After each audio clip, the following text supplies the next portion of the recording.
For instance, if the voter says, "Hey, I've been getting too many calls," don't be intimidating. The truth is that it takes, some people say 6, 7, or 8 points of contact at times to actually get a voter to move from deciding to go vote to actually getting to the polls. So please be honest with people, and you can say, you know what, I'm really sorry that you're getting so many phone calls. The election is just around the corner. A lot of people and interest groups think that this is very important.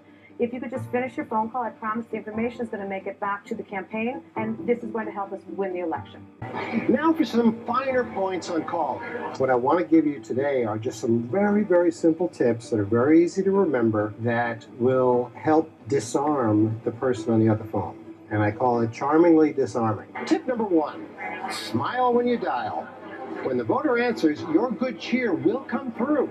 And chances are it'll come right back to you from the voter. Tip number 2, assume that the person who answers the phone is the person you want. Let's call her Dottie. Don't ask, "Hello, is this Dottie?" Smile and say, "Hi, Dottie," and identify yourself and why you're calling. Then it's time for tip number 3. So you're smiling. You're using their first name. You're being vulnerable to them as well. You're telling them exactly who you are.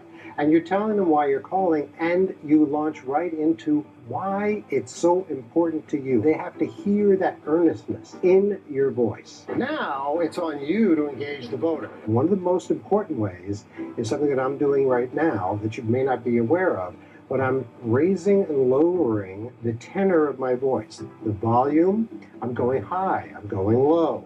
And what that does is that makes people stay with you because you're mixing it up. And instead of getting distracted by the dog or something burning on the stove, let it burn. This person's really fascinating. And the best way to keep them engaged with you is to engage them in conversation.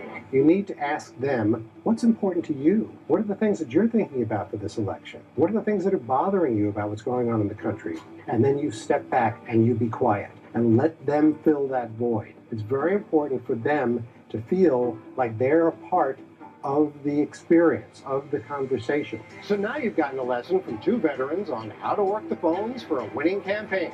So let's do a quick recap. Start off before the call by knowing your stuff. Study your candidates and his or her opponent. Learn their positions on the issues. Get yourself up on the issue. Then pick up the phone and smile while you dial. Start right off on a first-name basis with the voter. Follow your script, but try not to read from it. Modulate your voice as you speak to keep the voter interested. See what I just did there? And finally, don't lecture. Engage the voter in conversation about what's important to both of you. Now let's get on the phone and make those calls. I want to thank all of these amazing volunteers who are turning out and making calls today. Let's make this blue wave a tsunami.